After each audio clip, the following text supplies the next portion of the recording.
Merhaba arkadaşlar, kanalımıza hoş geldiniz. Bugün yine DSG-7 vakasıyla karşınızdayız. Aracımızın sıkıntısı kavraması arızalı. Onun haricinde şanzımanla motor bloğu arasından ses geliyor. Bu sesin de 3 tane sebebi olur. Yani motor bloğuyla şanzımanın arasından ses geliyorsa bunun 3 tane nedeni vardır. 1. Kavrama arızalıdır. Yani kavramanın bilyaları falan dağılmıştır. Ondan dolayı ses yapar. 2. Volanttan dolayı ses yapar. Volantı dağıtır. 3. Priz direk bilyasından dolayı ses yapar. Şimdi biz şanzımanımızı indirdik. Gördük ki priz direk bilyasını dağıtmış.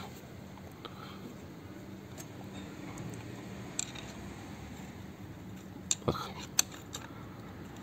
Tamamen dağılmış vaziyette. Peki priz direk bilyası neden dağılır?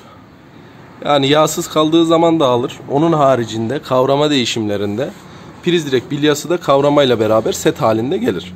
Tabi bazı ustalar tahminimce bu kavramayı değiştirirken priz direk bilyasını değiştirmiyorlar. Yani biraz zahmetli olduğu için bunun değişimi, görüyorsunuz, bunun değişimi biraz zahmetli olduğu için anladığım kadarıyla değiştirmiyorlar. Şimdi kavrama değişiyor, bilye değişmiyor, priz direk bilyası değişmiyor. Zamanla ne oluyor? Onun belli bir ömrü var.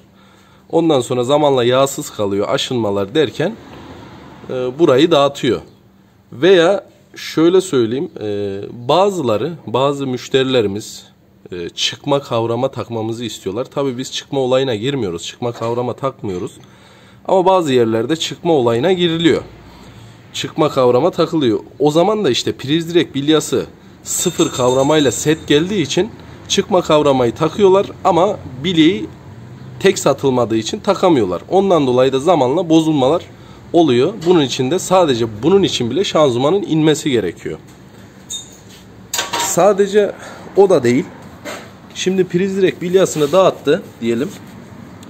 Bilyeler dağılınca ne oluyor? Bu sefer buradaki mile zarar veriyor. Bu görüyorsunuz, milde aşınmalar meydana geliyor.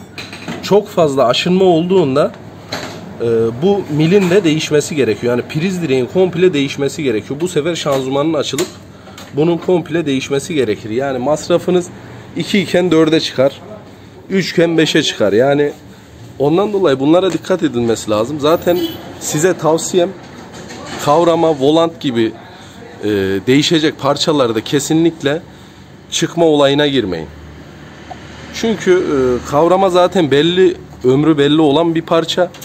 Çıkmaya girdiğinizde çok fazla götürmeyecektir. Ondan dolayı size tavsiyem her zaman sıfır takılması.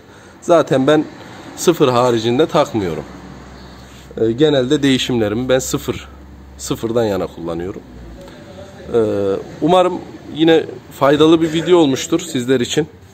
Böyle değişik arızalar geldiğinde yine video çekip paylaşım yapacağım.